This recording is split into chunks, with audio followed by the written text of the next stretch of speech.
수요일 저녁 예배 하나님 앞에 드리겠습니다.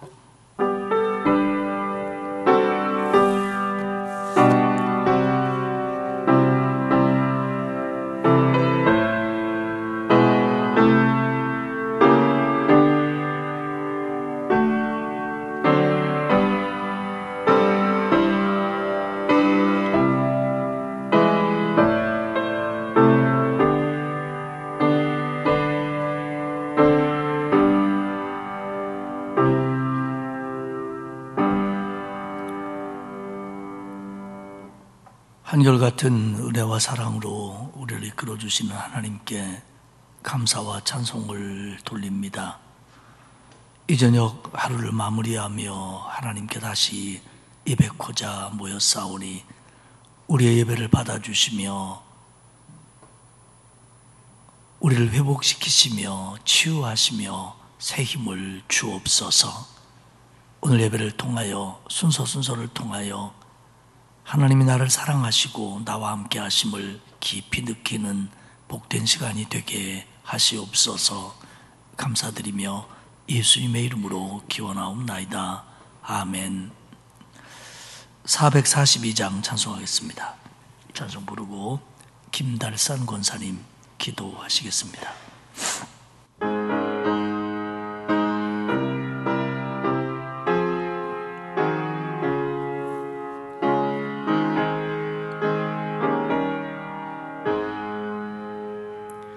저장미 꼬리에 이슬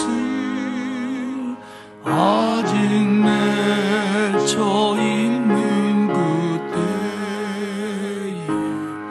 귀에 은은히 소리 들리니 주음성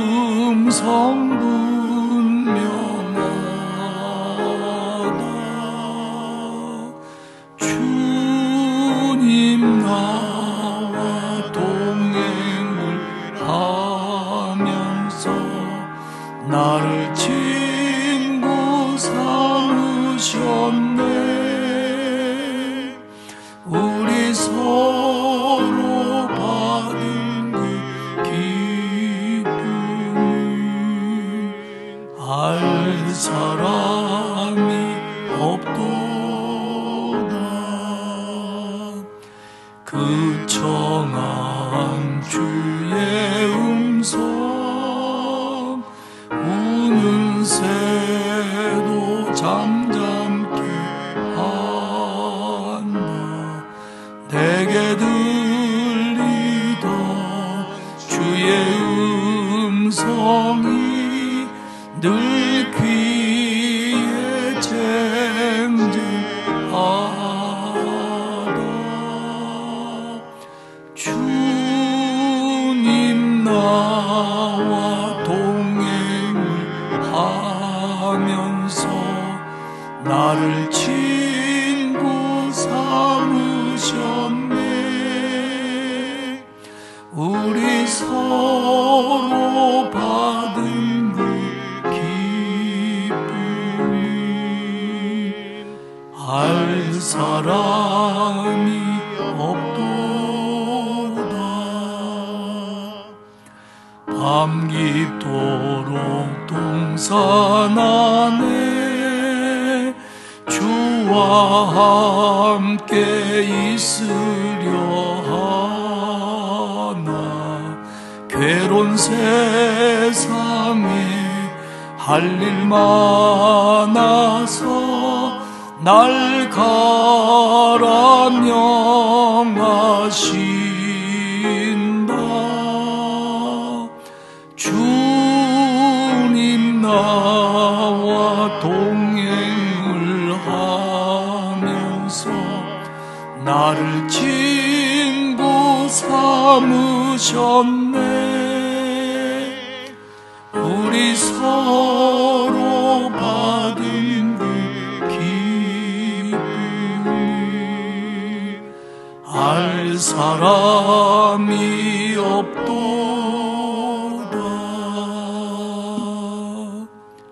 기도드리겠습니다.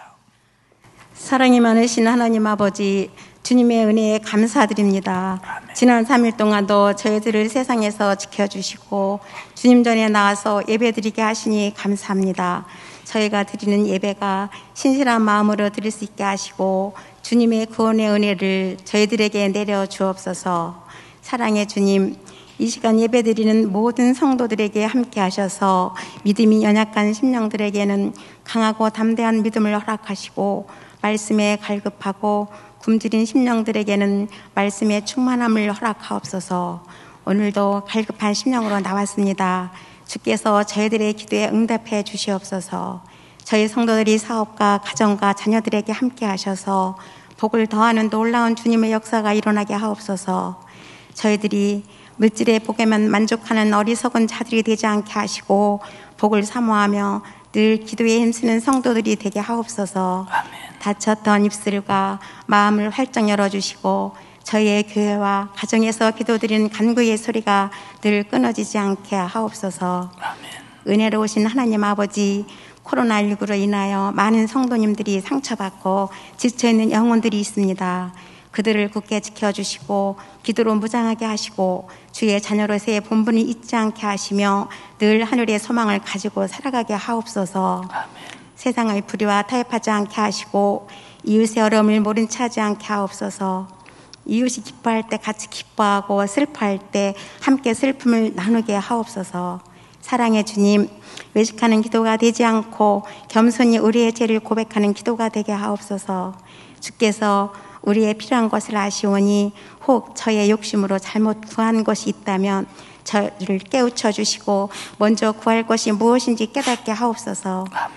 질병이나 여러 가지 사정으로 이곳에 참석지 못한 사랑하는 주님의 자녀들이 어디에 있든지 저희와 같은 마음으로 기도하게 하시며 같은 은혜를 허락하옵소서. 주님의 몸된 교회를 위하여 수고하시는 목사님과 교역자들에게 은혜와 진리로 충만케 하여 주시고 장로님과 지사님들과 권사님들에게도 더욱 크신 복을 내리셔서 교회를 섬기는 데 부족함 없게 도와주옵소서. 아멘. 사랑하는 주의 종 이덕한 담임 목사님께서 하나님 말씀 선포하실 때 성령께서 강력하게 붙으시고 말씀을 듣는 저희들에게 복되고 은혜로운 시간 되게 하옵소서. 아멘. 이 모든 말씀 사랑이 많으신 예수님 이름으로 기도드립니다. 아멘.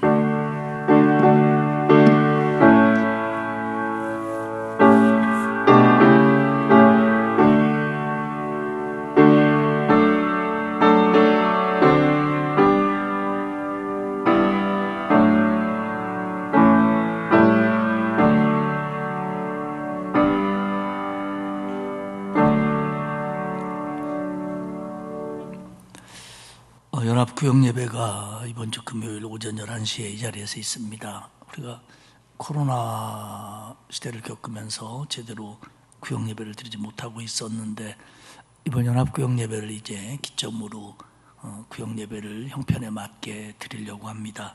여러분들 이번 주 금요일 11시에 다 나오셔서 연합구역예배에 참여하시기 바라고 구역 식구들 함께 나와서 하나님께 영광 돌리는 시간이 될 수 있기를 바랍니다. 이번 주 토요일에 203구역 이정자 권사님의 장남 최대규균의 결혼식이 오후 4시에 가까운 발산역 7번 출구에 있는 더 뉴 컨벤션에서 있습니다. 교회에서는 3시 30분이고요. 여러분들 많이 축복해 주시기 바랍니다. 하나님의 말씀은 열왕기상 14장 21절에서 마지막 절까지입니다. 전체를 다 봐야 하지만 오늘 저희들이 읽기는 14장 21절에서 31절까지 교독하도록 하겠습니다. 열왕기상 14장 21절입니다. 솔로몬의 아들 르호보암은 유다 왕이 되었으니 르호보암이 왕위에 오를 때 나이가 41세라. 여호와께서 자기 이름을 두시려고 이스라엘 모든 지파 가운데서 택하신 성읍 예루살렘에서 17년 동안 다스리니라. 그의 어머니의 이름은 나아마요 암몬 사람이더라. 유다가 여호와 보시기에 악을 행하되 그의 조상들이 행한 모든 일보다 뛰어나게 하여 그 범한 죄로 여호와를 노엽게 하였으니 이는 그들도 산 위에와 모든 푸른 나무 아래에 산당과 우상과 아세라상을 세웠습니다. 그 땅에 또 남색하는 자가 있었고 여호와께서 이스라엘 자손 앞에서 쫓아내신 국민의 모든 가증한 일을 무리가 본받아 행하였더라. 르호보암 왕 제5년에 애굽 왕 시삭이 올라와서 예루살렘을 치고 여호와의 성전의 보물과 왕궁의 보물을 모두 빼앗고 또 솔로몬이 만든 금 방패를 다 빼앗은지라. 르호보암 왕이 그 대신 노스로 방패를 만들어 왕궁문을 지키는 시위대장의 손에 맡김에 왕이 여호와의 성전에 들어갈 때마다 시위하는 자가 그 방패를 들고 갔다가 시위소로 도로 가져갔더라. 르호보암의 남은 사적과 그가 행한 모든 일은 유다 왕 역다질에게 기록되지 아니하였느냐. 르호보암과 여로보암 사이에 항상 전쟁이 같이 있으니라. 읽겠습니다. 르호보암이 그 조상들과 함께 자니 그의 조상들과 함께 다윗섬에 장사되니라. 그의 어머니의 이름은 나아마요 암몬 사람이더라. 그의 아들 아비암이 대신하여 왕이 되니라. 아멘.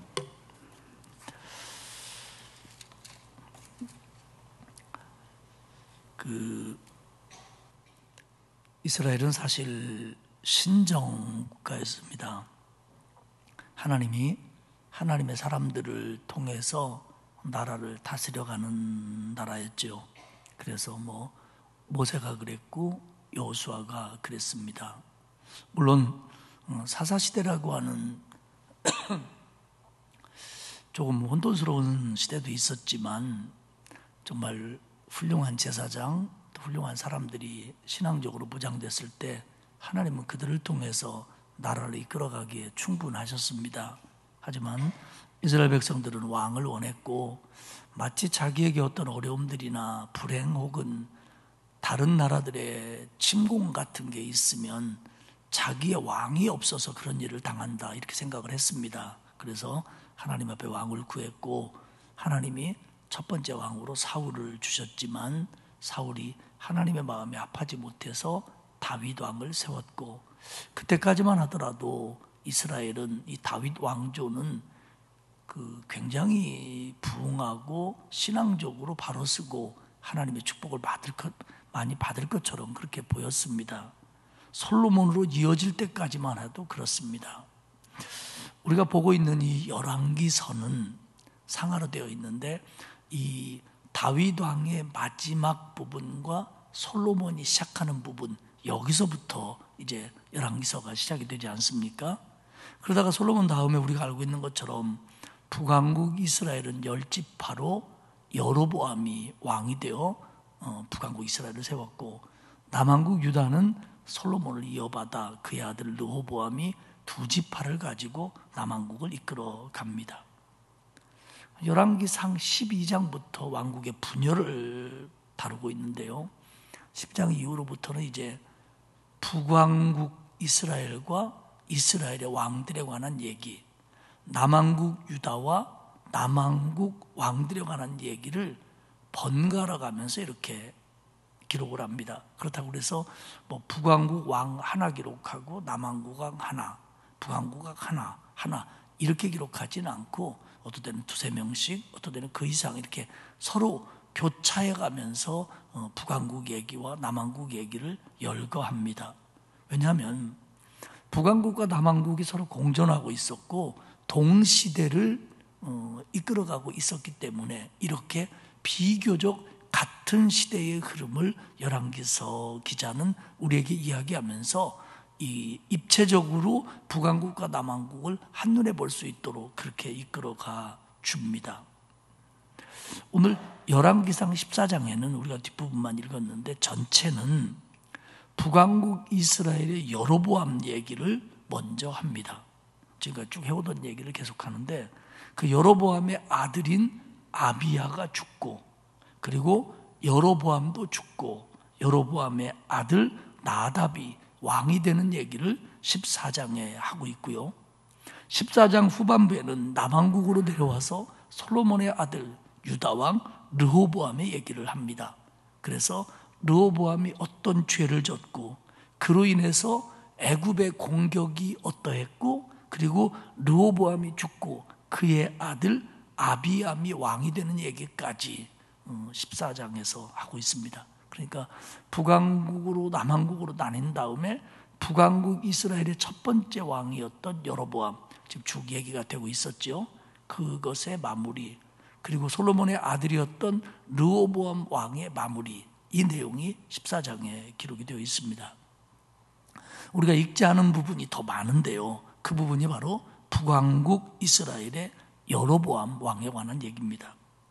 여로보암의 얘기는 지금 몇 장째 계속되고 있는데요, 우리가 아는 것처럼 그는 자기 북왕국 사람들의 마음이 남왕국 예루살렘 성전으로 쏠릴까 봐 베델과 단에다가 금송아지를 만듭니다. 그래서 그 금송아지가 이스라엘 백성을 가나안에서 인도한 신들이다, 이렇게 이야기를 합니다. 즉 이거에게 섬기고 여기에 예배해도 된다, 하나님을 이것으로 대치해도 무관하다, 이렇게 백성들에게 가르칩니다. 그래서 예배의 대상을 바꿔버렸고, 그리고 예루살렘이라고 하는 예배 장소를 베델과 단으로 바꿔버립니다.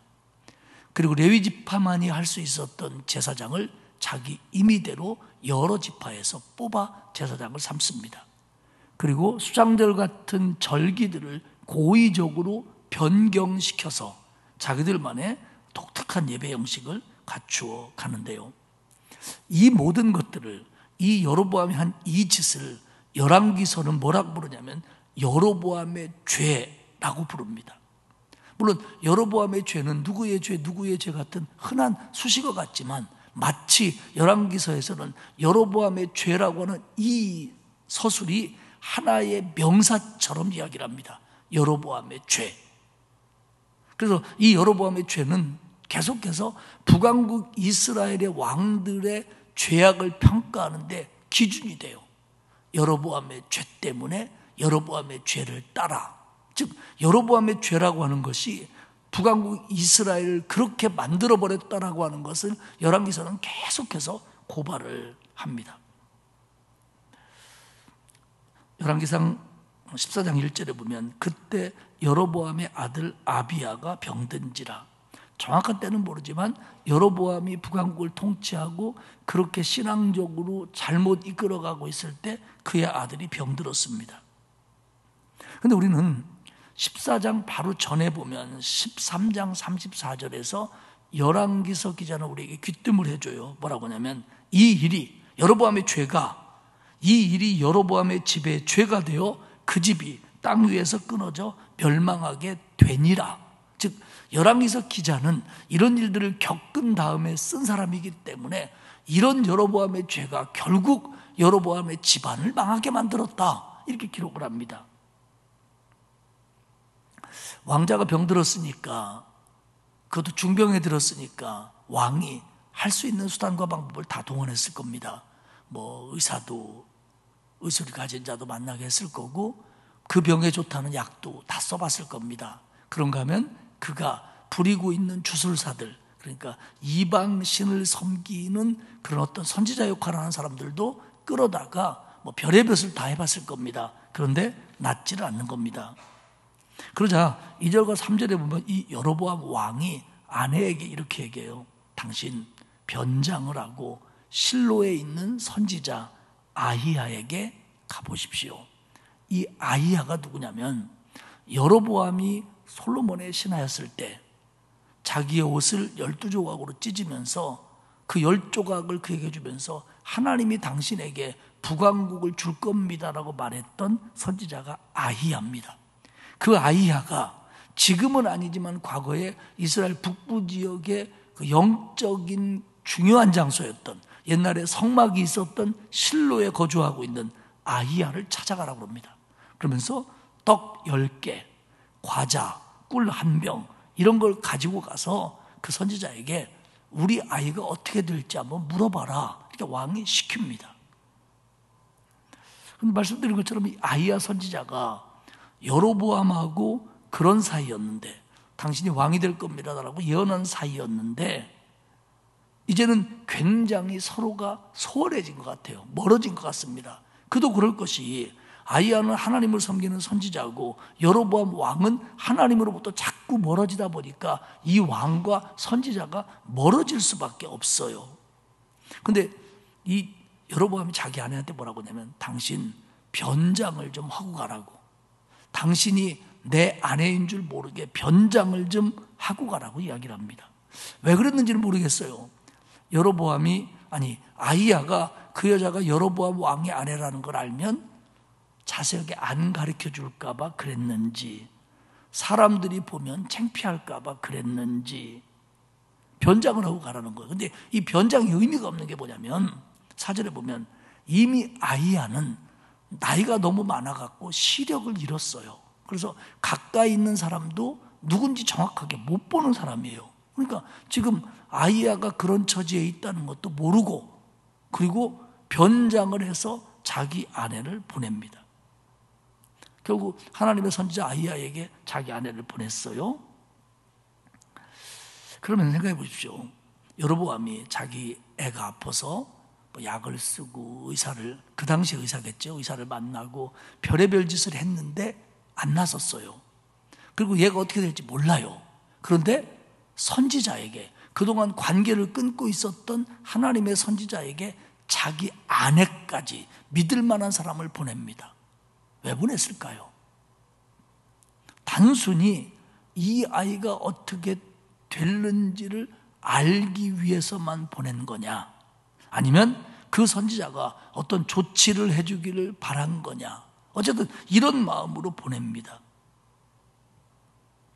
결국 아히야에게 이걸 물어보러 간다는 것은 아히야의 능력을 인정하는 겁니다. 아히야는 알고 있을 거다. 우리 아이가 어떻게 될지 아히야는 알고 있을 거다. 그러니 이것들은 모르지만 아히야는 알고 있으니까 당신이 아히야한테 변장하고 가서 한번 물어보십시오. 우리 애가 어떻게 되는지. 그러면 하나님의 선지자의 능력을 인정한다고 하는 것은 결국 하나님의 능력을 여로보암이 알고 있다는 얘기입니다. 만약에 여로보암이 정말로 하나님은 가짜야, 능력 없어, 무슨 하나님이 살아계셔, 만약에 그렇게 생각했다면 그 하나님의 선지자가 뭘 안다고 물어보라고 보냈겠어요. 근데 아히야에게, 그동안 관계를 끊고 있었던 아히야에게 자기 아내를 보냈다는 건 아히야의 능력을 인정한 거고, 결국 하나님의 종의 능력을 인정했다는 건 하나님을 인정했다는 거예요. 그러니까 여로보암이 하나님을 알아요. 왜? 자기에게도 예언해 줘가지고 네가 왕이 될 거라는 거 알려주고 그대로 됐거든요. 그런데 하나님의 능력을 아는데 여로보암의 문제는 하나님에게로 돌아서지 않는다는 거예요. 하나님에게로 돌아서는 걸 거부해요. 사실 이게 해피엔딩으로 끝났으려면 여로보암이 직접 찾아가서 내가 하나님 앞에 죄를 졌습니다, 선지자님 어떻게 하면 좋습니까? 이렇게 매달렸어야 되는 문제예요. 그런데 그는 하나님의 능력을 알지만 하나님의 명령에 순종한다거나 하나님께 충성할 마음이 없어요. 거절하는 겁니다. 거절하는 겁니다. 그러니까 왕의 아내가 거기 간 것이 안 밝혀지도록 변장까지 하고 가는 거예요. 누구를 속이려고 변장한 걸까요? 선지자일까요? 하나님일까요? 동네 백성들일까요? 어쨌든 그는 아무도 속이지를 못합니다. 6절에 보면 그 여인이 아히야의 집에 문을 열고 들어서자 하나님께서 아히야에게 감동을 주셔가지고 여로보암의 아내여 들어오시오. 보지도 못하는 사람이 보지도 않고 얘기하는 겁니다. 그러면서 내가 어찌하여 다른 사람인 채 하느냐. 왕비님 들어오십시오. 근데 왜 다른 사람 쳐보고 다니십니까? 이게 무슨 일입니까? 그러면서 하는 말이 뭐냐면 내가 하나님의 명령을 받아 흉한 일을 당신에게 전하겠습니다. 그 아내가 뭐 좀 물어보겠습니다라고 말도 하기 전에 먼저 얘기하는 거예요. 내가 당신에게 흉한 소식부터 전합니다. 그러면서 그는 여로보암의 죄를 지적해요. 하나님이 다윗의 집을 찢어서 이스라엘을 찢어서 너에게 주어 이스라엘의 주권자가 되게 하셨는데 8절에 보면 내 종 다윗이, 하나님 말씀이 그랬다는 거예요. 다윗이 하나님의 명령을 지켜서 전심으로 하나님을 따르고 하나님 보기에 정직한 일을 행했음과 같지 아니하고, 다윗 왕은 하나님의 명령을 지켰고 하나님을 따랐고 하나님 보기에 아름다운 일을 했는데 너는 그하고 반대다. 그 왕은, 너네 왕은 그하고 반대다. 다윗의 마음은, 다윗의 행동은 하나님을 기쁘시게 해야 되는 사람이었는데 여로보암은 아니다. 그러니까 여기서요, 나중에 남한국 왕들을 설명할 때요, 다윗과 같아 혹은 다윗과 같지 않아, 다윗이 하나님을 따름처럼 이러면서 다윗은 하나님을 따르고 순종하고 하나님의 축복 가운데 있는 사람의 대명사고요, 여로보암의 죄, 여로보암은 하나님 앞에 죄짓고 몰락한 사람의 대명사가 되어버립니다. 그러니까 다윗은 진심으로 나를 따랐다. 너는 결국 하나님의 어떤 능력, 하나님이 알게 해주는 거, 그것만 이용하려고 하는 거 아니냐. 이게 이제 하나님이 좀 감동으로 아히야가 지적하고 있는 거예요.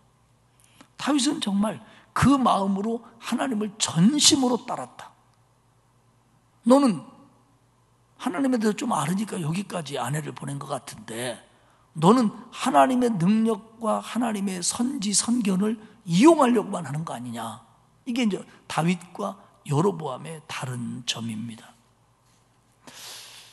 사랑하는 여러분, 우리가 중요한 건 뭐냐면 하나님을 섬긴다고 하는 것은 하나님의 능력을 알고 하나님의 축복을 알고 하나님의 권능을 알고 그런 것들을 알아가지고 그것을 뭐 나의 건강에, 나의 사업에, 우리 가정에 이용하는 데만 목적이 있다면 그건 결코 하나님을 바르게 섬기는 게 아닙니다. 그거는 우리의 신앙의 목표면 안 됩니다.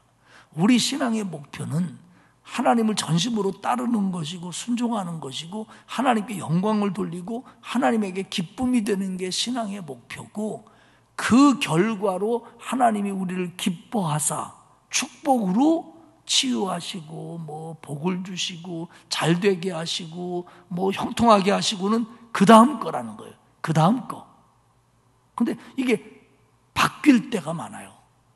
저도 그래요. 바뀔 때가 많아요.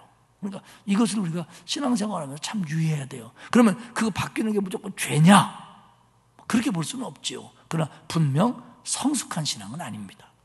여로보암의 경우는 바뀐 정도가 아니라 한쪽을 완전히 무시하는 거예요. 한쪽을 완전히 거절하는 거예요. 예를 들어서 하나님께 순종하고 하나님께 기쁨이 되고 뭐 하나님을 전심으로 사랑하고 이건 무시해버리고 필요할 때, 지금 자기 아들 아파서 깝깝하니까 가서 물어봐라, 이럴 때만 하나님을 찾는 거예요. 이게 이제 여로보암의 죄입니다. 9절에 얘기해요. 내 이전의 사람들보다, 내 이전의 왕들보다 너는 더 악을 행하고 가서 너를 위하여 우상을 부어 만들어 나를 노엽게 하고 나를 내 등 뒤에 버렸도다. 여로보암이 하나님이 왕이 되게 해줬는데 그가 하나님을 노엽게 하고, 특별히 우상을 만들어 섬겨서 하나님을 노엽게 하고 자기 등 뒤로 하나님을 내버렸다는 겁니다. 그러니까 하나님이 이것으로 굉장히 노여워하셔요. 하나님은요, 우리 인생에서 언제나 우리의 먼저가 되시길 원합니다. 그러니까 하나님부터, 하나님의 뜻부터, 하나님을 향하는 것부터, 하나님 거부터 이렇게 하기를 하나님이 원해요. 그런데 여로보암은 그 하나님을 등 뒤에 버렸다는 거예요. 하나님을 버렸다는 거예요. 순서가 바뀐 정도가 아니라 하나님을 버려버렸어요. 순서 안에 있지를 않아요, 하나님이. 여로보암의 마음에는 하나님이 우선순위에 없어요. 바뀐 정도가 아니라 없어요. 버려버렸어요, 하나님을. 10절에 얘기합니다. 그러므로 내가 여로보암의 집에 재앙을 내려. 내가 그 집에 재앙을 내릴 거다. 그러면서 뭐라고 얘기했냐면, 여로보암의 가문은 하나님이 왕이 되게 했는데 그 가문은 이제 왕 노릇을 못할 거다. 왕족이 끊어지게 될 거다. 여로보암의 죄 때문에. 그 열왕기상 11장 38절에 보면 그 여로보암에게 그랬어요. 하나님이 네가 내 말에 순종하고 율례와 명령을 지키면 내가 너하고 함께 있어서 견고한 집을 세워주고 이스라엘을 너에게 주겠다. 내가 너에게 이스라엘을 주려고 하는데 그 대신 네가 하나님의 명령에 순종하고 율례와 법도를 다 지켜라. 네가 하나님의 말씀을 지키면, 네가 하나님의 뜻대로 살려고 한다면 내가 너희 집을, 너의 나라를 견고하게 붙들어 주겠다. 이렇게 약속을 했어요. 그런데 여로보암이 이 약속을 깼습니다. 이 약속을 지키질 않아요. 그러니까 이 약속이 충족되지 않기 때문에 이제 여로보암의 집안은 끊어질 거라는 거예요. 왕족으로서 끊어질 거라는 겁니다. 그러니 뭐라고 얘기하냐면, 그리고 너 네 아들 아비야 때문에 왔는데 그 아들 죽을 거다. 그렇게 얘기합니다. 근데요, 13절을 우리가 잘 보면 이렇게 돼 있어요. 아비야가 죽을 건데 온 이스라엘이 그를 위하여 슬퍼하며 장사할 것이다. 그 다음 얘기가 무서운 얘기예요. 여로보암에게 속한 자는 오직 이 아이만 묘실에 들어가리라. 그가 이스라엘의 하나님 여호와를 향하여 선한 뜻을 품었음이니라. 네 아들이 죽을 건데, 내 아들이 죽으면, 왕의 아들이 죽었으니까 온 이스라엘 사람이 슬퍼할 거다. 그런데 장례식을 제대로 하고 묘실에 들어가는 사람은 얘밖에 없다. 앞으로 너희 집안에서는 그런 사람이 나오지 않을 거다. 그러니까 정식으로 장례하고 죽는 사람이 안 나온다는 거예요. 하나님이 그렇게 안 하겠다는 거예요. 그러니까 아주 비참하고 불행한 방법으로 이들의 가문이 멸절될 거라는 겁니다. 근데 이 아이한테 그런 이유는 뭐냐면, 그 아이가 이스라엘 하나님 여호와를 향하여 선한 뜻을 품었습니다. 여러분, 이 시대는요, 오래 사는 게 하나님의 축복이라고 여기던 시대예요.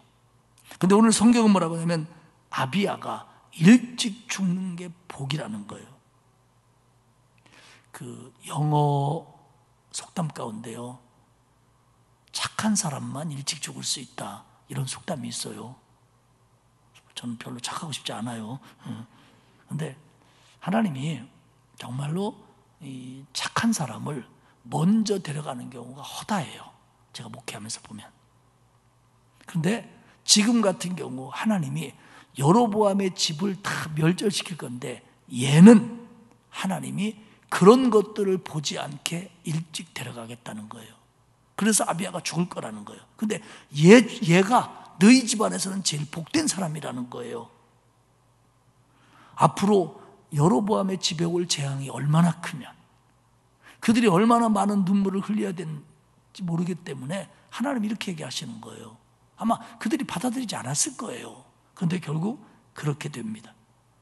그러면서 더 나아가 여로보암의 죄 때문에, 여로보암의 죄를 이어갈 이 이스라엘은 결국 멸망하게 될 거다, 이렇게까지 얘기하셔요. 15절에 보면 이스라엘을 그의 조상들에게 주신 이 좋은 땅에서 뽑아 그들을 강 너머로 흩으시리로다. 그들이 아세라상을 만들어 여호와를 진노하게 하였습니다. 지금은 아니다.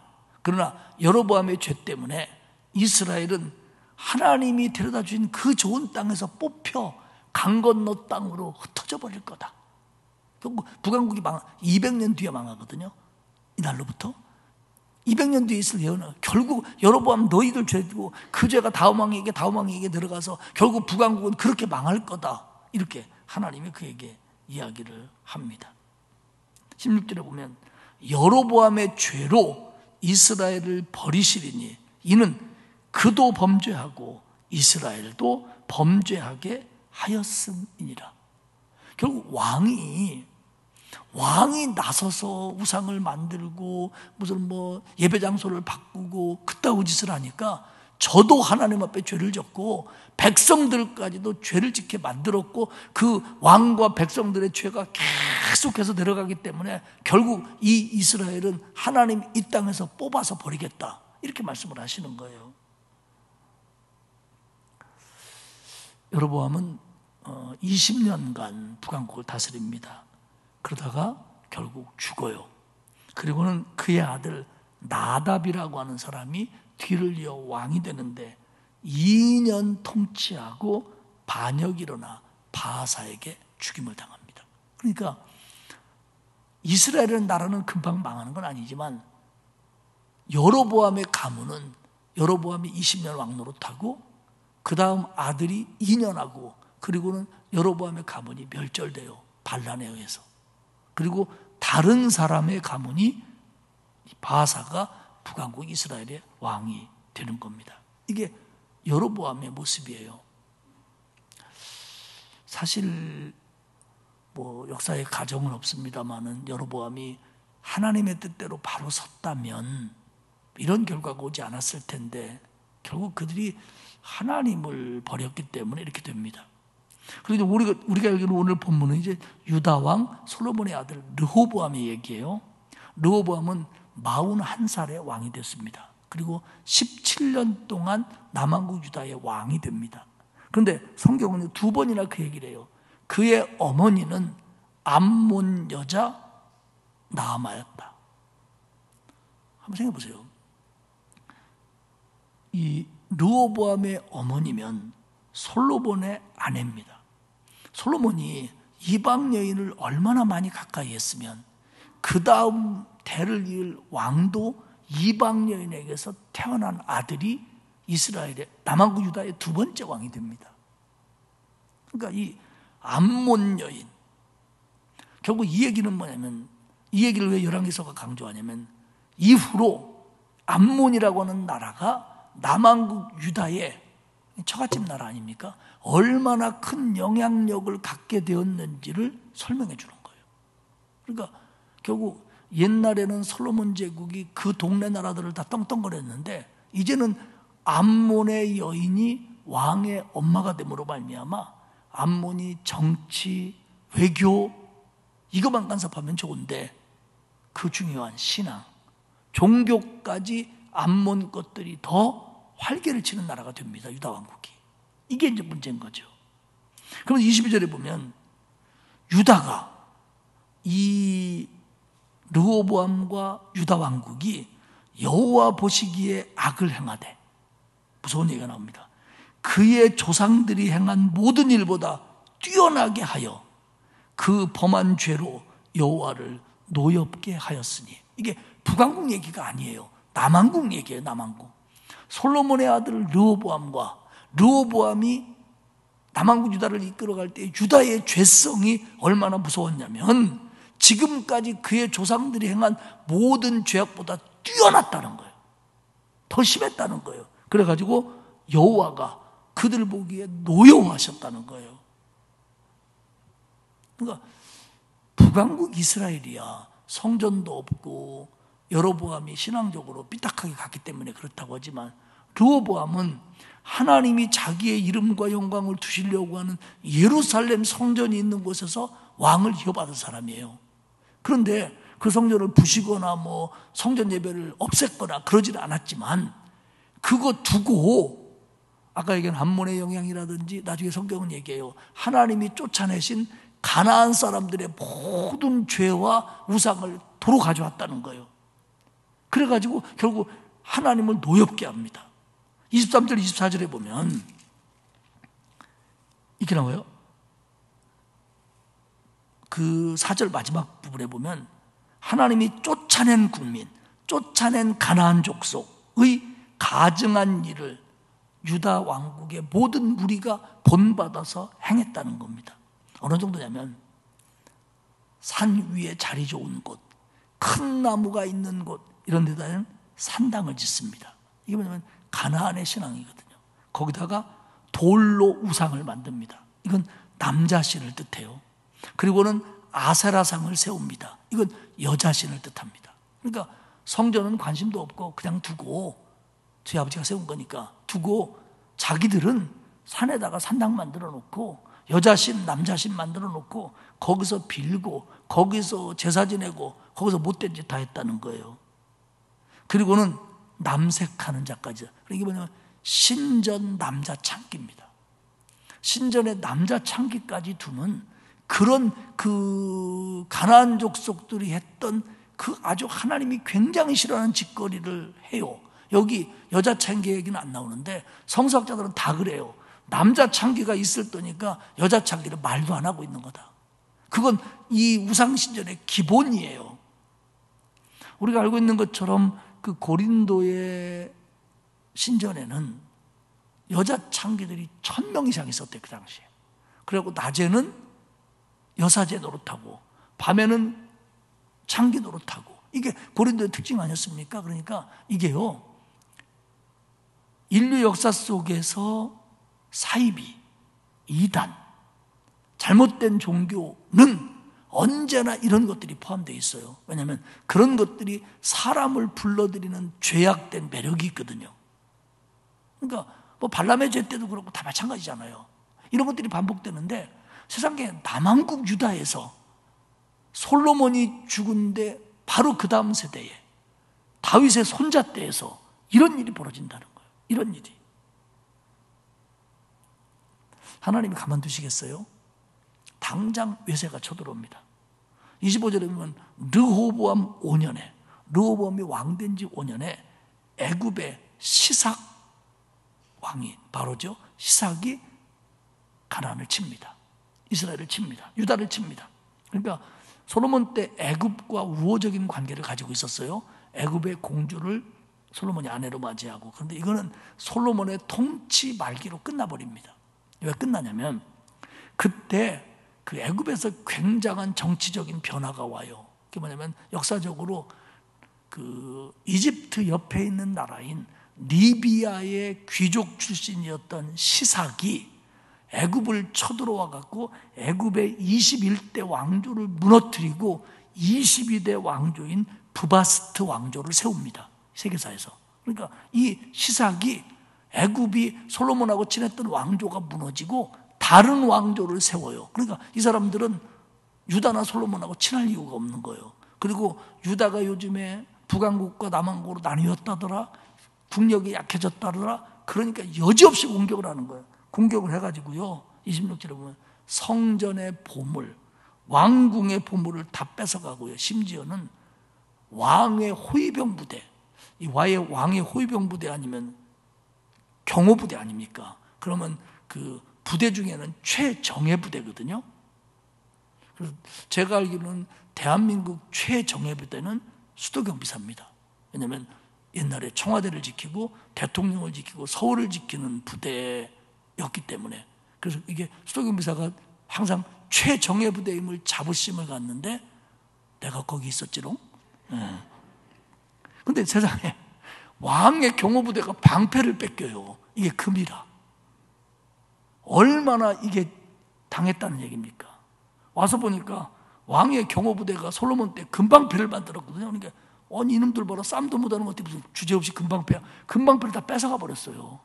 아니, 왕의 경호대가 무기를 뺏길 정도니 이게 얼마나 당나라 군대는 아니지만 얼마나 이게 무슨 군대예요, 이게 세상에. 그래가지고요, 어떻게 르호보암이 못새로 이걸 만들었어요. 그것도 양이 부족했는지 뒀다 교대해서 가져갔다 그랬대요, 성경에 보면.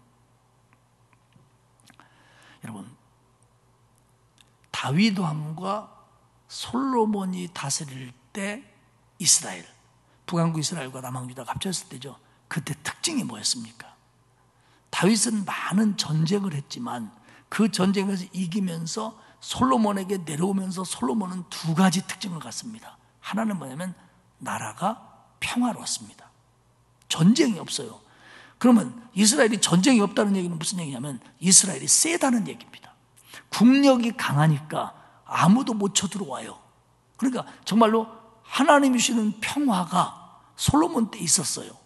그리고 솔로몬은 왕궁도 궁전도 호위병의 방패도 금을 발라요. 그 얘기 뭐냐면 그만큼 나라가 잘 살았다는 거예요. 전쟁이 없어서 나라가 평탄하고 그리고 잘 살았다. 이거만큼 국민들이 바라는 게 어디 있겠어요? 근데 솔로몬이 죽고 여로보암 한 세대가 지나서 이것이 완전히 무너져 버려요. 애굽이 쳐들어와 나라는 전쟁이 그치질 않아요. 그리고 보면 여로보암과 르호보암이 항상 전쟁했더라 이렇게 얘기합니다. 30절에 보면 르호보암과 여로보암 사이에 항상 전쟁이 있으니라. 남왕국과 북왕국이 늘 싸웠다는 거예요. 그러니까 이 솔로몬 이후에 나라에 평안이 없어요. 그리고 금 같은 건 있기만 하면 뺏겨요. 나라는 가난해지고 나라는 불안해집니다. 이게 뭐냐? 르호보암의 유다 왕국의 특징이에요. 결국 이게 어디서 온 거죠? 영적으로 잘못되니까, 신앙적으로 잘못되니까, 우상 만들고 뭐 거짓거리하고 이러니까 결국 이게 북왕국은 북왕국대로 남왕국은 남왕국대로 이렇게 몰락의 길을 걸어가는 거예요. 물론 금방 망하진 않아요. 근데 이런 것들이 계속 반복되는 거예요. 그래가지고요, 이 르호보암이 죽고 나서 르호보암의 아들이 아비암인데 이 3년 만에 왕에서 물러나게 됩니다. 또 뭐 여로보암은 아까 얘기했던 대로 2년 만에 반란에 의해서 아들 왕이 죽고요. 나중에 이제 그 다음에 유다 왕들은 이제 또 다윗을 닮은 유다 왕들이 나와요. 또 아니기도 하고 이런 것들이 반복되어서 다윗 왕조는 지켜져 가는데 북왕국은 쓸만한 왕이 없어요. 다 여로보암의 죄를 따라가요. 그래도 남왕국은 다윗의 마음을 품는 사람들이 왕 중에 나오는데 북왕국은 어림도 없어요. 그래서 북왕국이 그렇게 망해버리는 거예요. 말씀을 맺겠습니다. 다윗이 왕이 되어 전쟁에서 이기고 국력을 키워갈 때, 솔로몬이 그것을 이어받고 하나님께 지혜를 구할 때 그 왕국은 영원할 것 같았어요. 하나님 보시기에 정말 복된 나라일 것만 같았어요.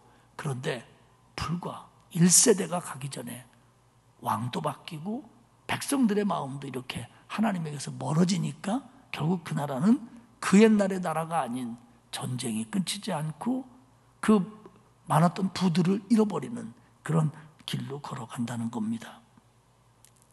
하나님께 순종할 때 하나님의 평안이 있었고 하나님 주는 행복이 있었고 하나님 주는 힘이 그 나라에 있었는데 죄로 물드니까 자기들이 발버둥을 쳐봐도 평안이 깨지고 외세만 들어오는 게 아니라 남한국 북한국끼리 싸우고 그리고 그로 인해서 백성들은 도탄에 빠지고 나라는 가난해지고 이런 것들이 온다고 하는 겁니다. 사랑하는 여러분, 우리가 살다 보면 이제 뭐 이런 일도 생기고 저런 일도 생기고 그럴 수 있어요. 그런데 정말 우리가 하나님을 전심으로 따르고 또 하나님의 명령을 정말 내가 진심으로 순종하려고 하고 내 삶 속에서 다른 어떤 것들보다 하나님을 뒤로 이렇게 던지는 게 아니라 내 삶의 최우선이다 놓고 살아간다면 하나님은 하나님이 약속하신 것처럼 견고하게 하시고 인도하시고 그리고 행복하게 만들어 가실 거예요. 그렇게 가십니다. 그런데 이것이 흔들리면 이 신앙이 흔들리면 하나님을 자꾸 뒤로 던져버리면 하나님을 자꾸 밀어내기 시작하면 하나님의 능력을 알면 이용하기만 하고 그 능력 앞에 무릎 꿇지 않는다면 결국 모양은 다르지만 이런 전철을 우리가 밟을 수밖에 없다라고 하는 겁니다. 사랑하는 여러분, 참 그렇지 않습니까? 다윗처럼 행하여 여로보암의 죄로 뭐 별로 다르지 않은 시대를 살아갔던 왕들인데 어떤 왕은 정말 하나님을 잘 섬긴 왕의 대명사요, 어떤 왕은 하나님을 뒤로 던져버린 죄악된 왕의 대명사로 사용된다는 거 우리가 기억을 하고 저와 여러분들이 정말 하나님의 능력을 알고 하나님께 순종하고 하나님께 복종하고 하나님을 먼저 생각하고 물론 그러면서도 부족한 게 있죠. 또 잘못할 때도 있죠. 그래서 깨닫게 되면 다시 하나님으로 돌아오고 회개하고 고치고 그러면서 살아갈 때 하나님이 우리의 삶을 붙들어 주시고, 그리고 하나님이요, 열왕기서 쭉 보면 다윗 때문에 많이 봐줘요. 유다 왕국을. 다윗 때문에. 얼마나 다윗이 하나님 마음에 들었으면. 정말 이 성경을 보면서 다윗 같은 사람, 우리가 알기로는 다윗이 잘못한 거 많잖아요, 그죠? 그런데 그가 그 돌이킴이 얼마나 하나님 앞에 진실됐으면 하나님이 이렇게까지 하실까?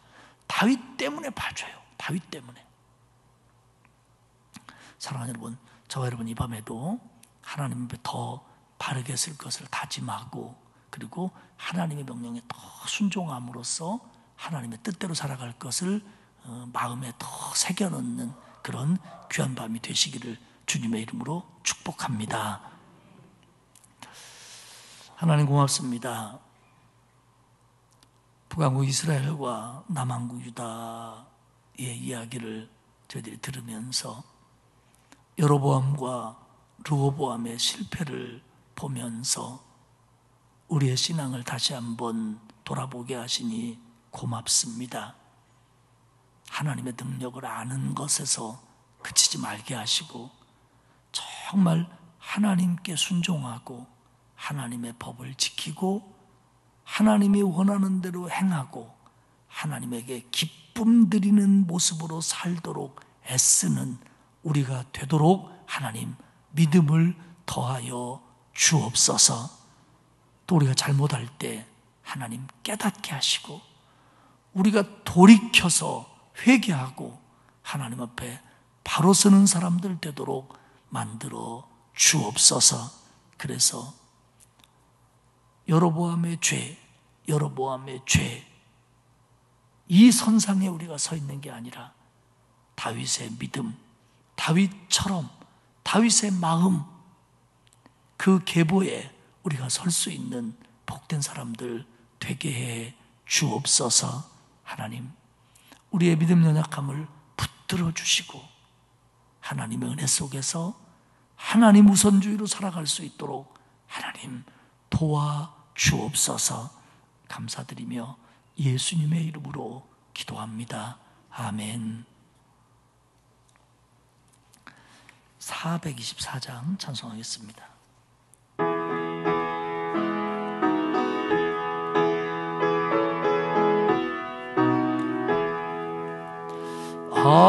아버지여 나의 마음을 맡아 주관하시고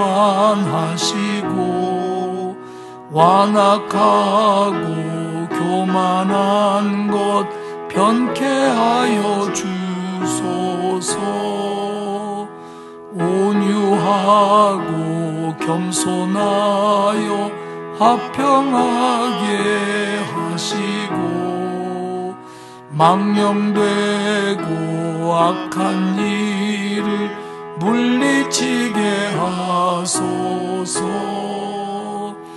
하나님의 은총 속에 나를 보호하시고 주의 사람 줄이 되어 나를 메어 주소서. 구세주의 흘린 피로 죄를 씻어 주시고 성령이여 하늘 길로 나를 인도하소서.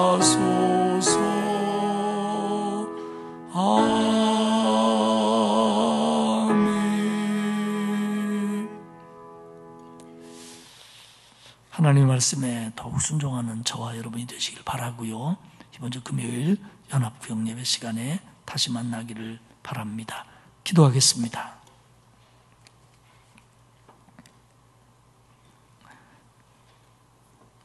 하나님, 오늘 우리가 말씀을 보면서 하나님이 주신 은혜와 축복을 귀한 줄 모르고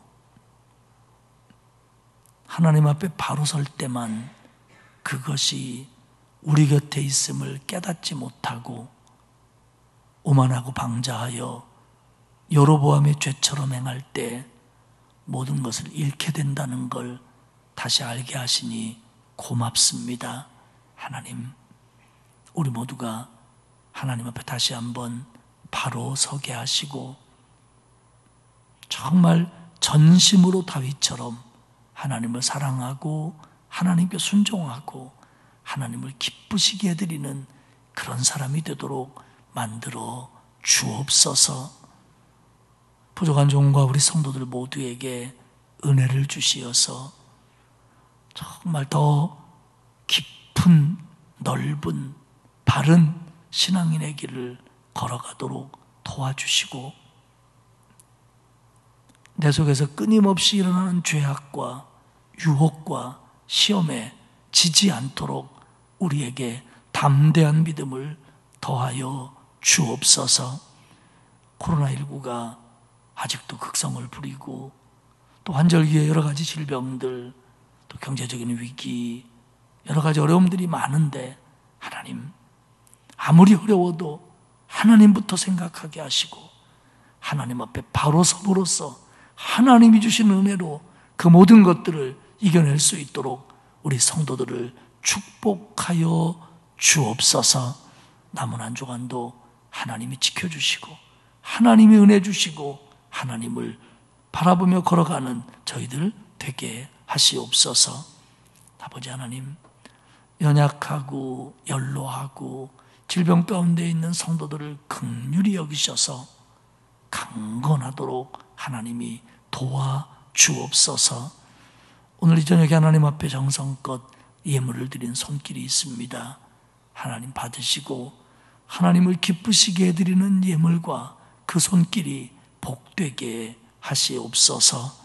감사드리며 예수님의 이름으로 기도하옵나이다. 아멘. 하늘에 계신 우리 아버지, 아버지의 이름을 거룩하게 하시며 아버지의 나라가 오게 하시며 아버지의 뜻이 하늘에서와 같이 땅에서도 이루어지게 하소서. 오늘 우리에게 일용할 양식을 주시고 우리가 우리에게 잘못한 사람을 용서하여 준 것 같이 우리 죄를 용서하여 주시고 우리를 시험에 빠지지 않게 하시고 악에서 구하소서. 나라와 권능과 영광이 영원히 아버지의 것입니다. 아멘.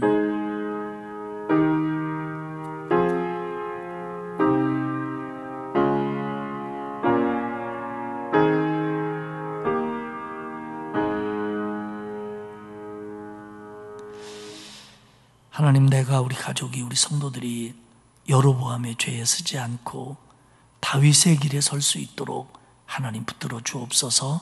우리 다가 찬음성으로 기도하시도록 하겠습니다. 기도합니다.